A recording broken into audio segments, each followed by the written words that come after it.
સહજાનંદ સ્વામી મહારાજની જય. નારી રત્ન. કચ્છના કેરા ગામના સદાબા.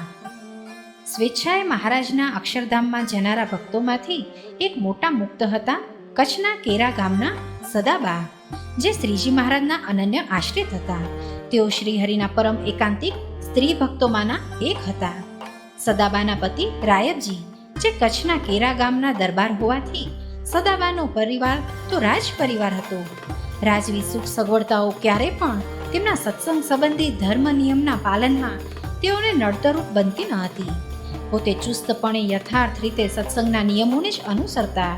હંમેશા ભગવાન અને ભગવાનના ભક્તોનો પક્ષ રાખતા સદાબા નિયમ, નિશ્ચય અને પક્ષમાં અતિ બળિયા હોવાથી તેમના પર મહારાજની કૃપા દ્રષ્ટિ હોય અને તેઓ સમાધિ સિદ્ધ હતા. કચ્છના કેરા ગામથી બળદિયા ગામ નજીક હતું. બળદિયામાં મહારાજના એકાંતિક ભક્ત રત્ના ભગત નામે મોટા સત્સંગી રહેતા હતા.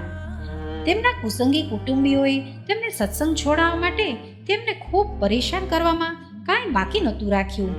રત્ના ભગત પોતાના સત્સંગ ધર્મમાં અવિચળ રહ્યા એટલે સુધી કે વિરોધીઓએ રાજમાં ફરિયાદ કરી અને આકરો દંડ પણ ભરાવડાવ્યો, છતાં પણ તેમને શાંતિ ન થઈ. આ બાબતની સદાબાને જાણ થતાં તેમણે રત્ના ભગતને પક્ષે રહી અને તેમને કેરા બોલાવ્યા.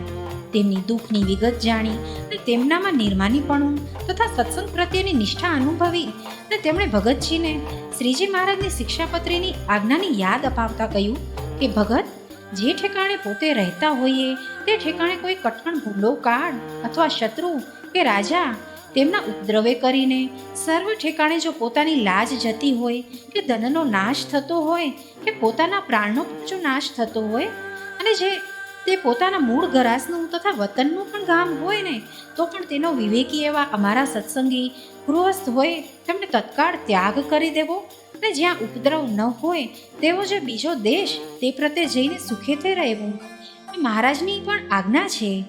તેથી તમે બળદિયા છોડી દો. આમ મહારાજની આજ્ઞાની તથા સદાબાની વાત સાંભળી રત્ના ભગતે કહ્યું, સદાબા, તમારી વાત તો સાવ સાચી છે. મહારાજની આજ્ઞા પ્રમાણે મારે બળદિયા તો છોડી દેવું જોઈએ, પરંતુ મને સત્સંગીને તેમજ સાધારણ જીવન જીવતા માણસને કોણ આશરો આપશે? ત્યારે સદાબા બોલ્યા કે રત્ના ભગત, અહીં કેરા આવતા રહો. તમને જોઈતી એવી તમામ સગવડો તો અમે અહીં તમારી પૂરી પાડીશું. રત્ના ભગતે સદાબાની આ સલાહ અને સાંત્વના સ્વીકારી લીધી અને બળદિયાથી સદાયને માટે સદાબાના કેરા ગામે આવી ગયા. સદાબાએ રત્ના ભગતને મકાન તથા અન્ય સગવડતાઓ પણ પૂરી પાડી.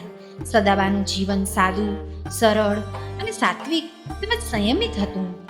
સત્સંગી તેમજ બિન સત્સંગી ગરીબ ભાઈઓને તેઓ હંમેશા મદદ કરતા અને ક્યારેક તો બહેનોને ભેગા કરી અને મહારાજના મહિમાની વાતો કરી અને સત્સંગના ધર્મ નિયમના પાલનની વાતો કરી અને તેમને પ્રોત્સાહન આપતા.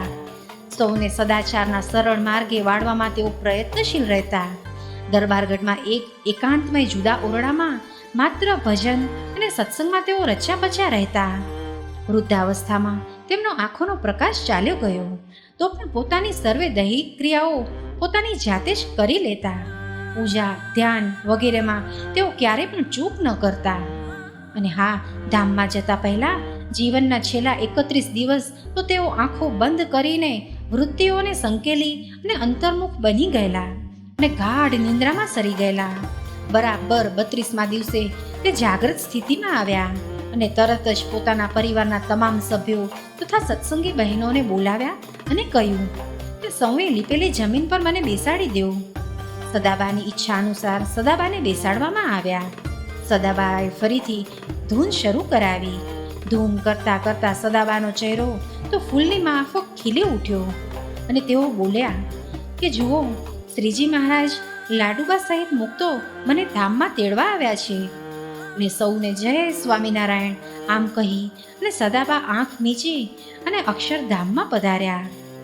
હાજર રહેલા તમામને ખાતરી થઈ ગઈ કે જે ભક્તો નિર્દોષ થઈ અને ભક્તિ ભજનમાં જ રંગાયેલા રહે છે અને ભક્તનો પક્ષ રાખે છે તેમને મહારાજ સામેથી તેમના બોલવા પ્રમાણે અક્ષરધામમાં લઈ જવા માટે પોતાના મુક્તો સહિત અવશ્ય પધારે છે.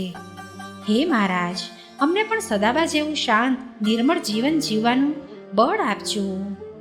સહજાનંદ સ્વામી મહારાજની જય.